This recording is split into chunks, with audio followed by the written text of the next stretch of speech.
Good evening to all of you. और ये जो एग्ज़ाम कैंसिल हुआ है, जो नीट का एग्ज़ाम कैंसिल हुआ है, इसमें विद्यार्थियों का कोई दोष नहीं है। लेकिन सबसे अधिक अगर किसी को सफरिंग होगी, सबसे अधिक कोई सफ़र करेगा, तो वो विद्यार्थी होंगे और उनके माता पिता होंगे। हम लोग विद्यार्थियों के साथ 24/7 रहते हैं। हम उनकी परेशानियों को देखते हैं कि कितने तकलीफ में, कितनी मुश्किलों के बाद वो अपनी तैयारी को सफलता तक लेकर के पहुंचते हैं। कितनी रातें काली करते हैं वो। और ये जो बेशरम लोग हैं, जिनको एक एग्जाम तक करा पाना नहीं होता है, एक शुचितापूर्ण परीक्षा जो है, और कहेंगे कि हम इसमें क्या ही कर सकते हैं, हजारों लोग इसमें इन्वॉल्व होते हैं, कहीं से भी लीकेज हो सकता है। तो पहली बात तो ये कि आप एक नियम बनाइए, आप एक कानून बनाइए। अगर किसी भी परीक्षा का, मैं आईआईटी जेई नीट की बात नहीं कर रहा हूँ, अगर नर्सरी के एग्जाम का भी कोई परीक्षा का प्रश्न पत्र लीक कराने वाला कोई पकड़ा जाए, उसको सीधे फांसी होनी चाहिए। उसको और कोई भी सजा नहीं मिलनी चाहिए सिवाय फांसी के। तो ये कानून तो आप बना सकते हैं संसद के अंदर, वहां भी आपको दिक्कत है। क्लियर है? तो ये मानवाधिकार वाले आ जाएंगे, फलाना ये हो जाएगा। अरे भाई, करना ही नहीं है।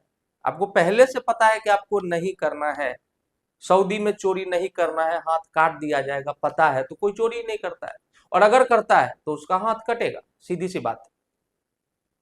जितने भी अभिभावक हैं, जितने भी शिक्षक हैं, और सबसे ज्यादा जरूरी जो बच्चे हैं, कितने पेन में आकर के, कोई हमारे कुछ बच्चे 677 स्कोर कर रहे थे, कुछ 657 स्कोर कर रहे थे। जो कैटेगरी के कुछ बच्चे थे उनका 604 605 आ रहा था। They all will be getting good colleges this year. ठीक है।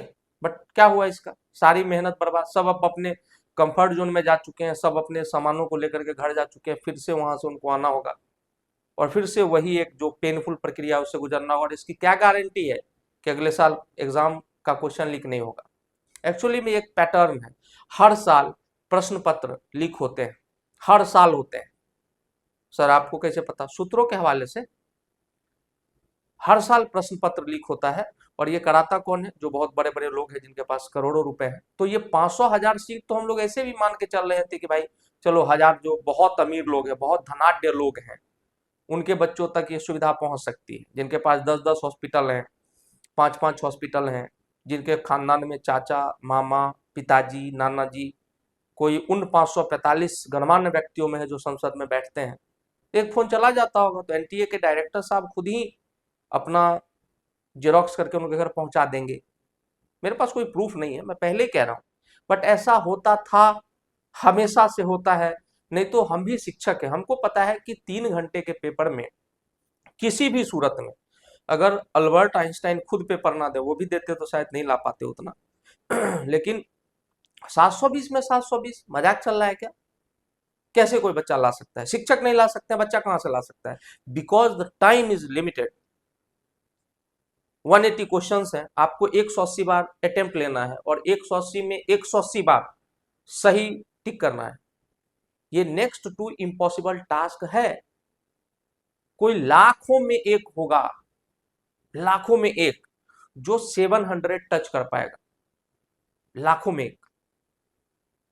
10 लाख में एक बच्चा होगा जो कोई ऐसा जीनियस बच्चा होगा।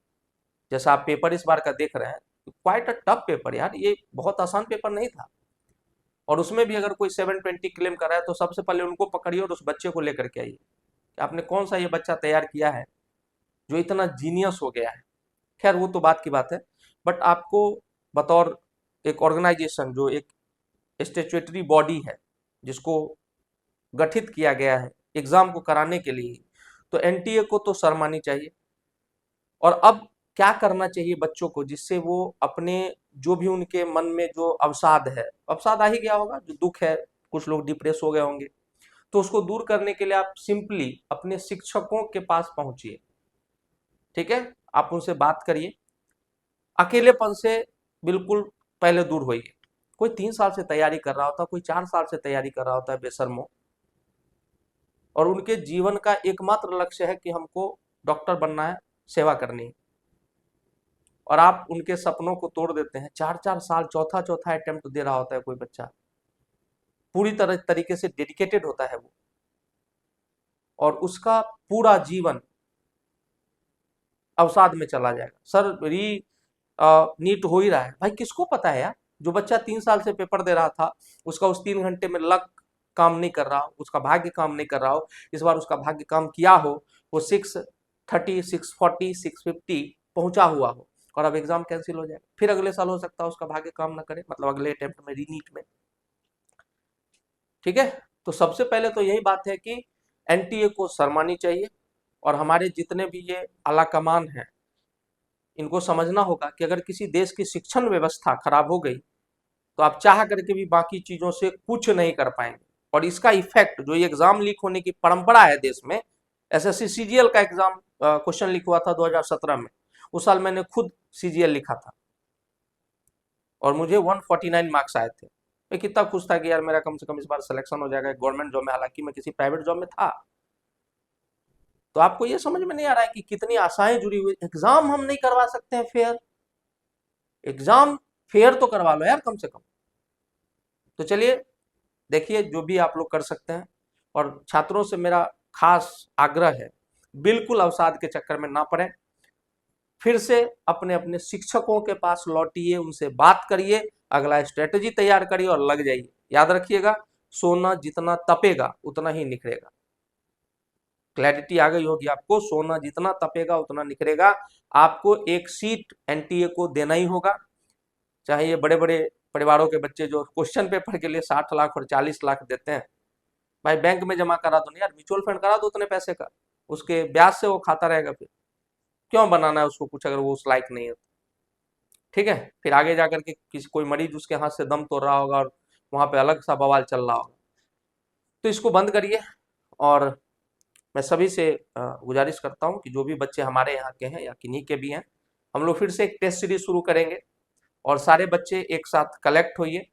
सब लोग, मैंने बोला ही है आपको, आप कमेंट करिए वीडियो के नीचे, आप केमिस्ट्री हब पेज पे जाइए, वहाँ से नंबर उठा लीजिए, व्हाट्सएप बटन है, वहाँ पे मैसेज करिए, जल्दी से जल्दी जुड़िए, और दोबारा से 40-45 दिनों का एक जो समय मिला है उसको हम लोग यूटिलाइज कर लेते हैं।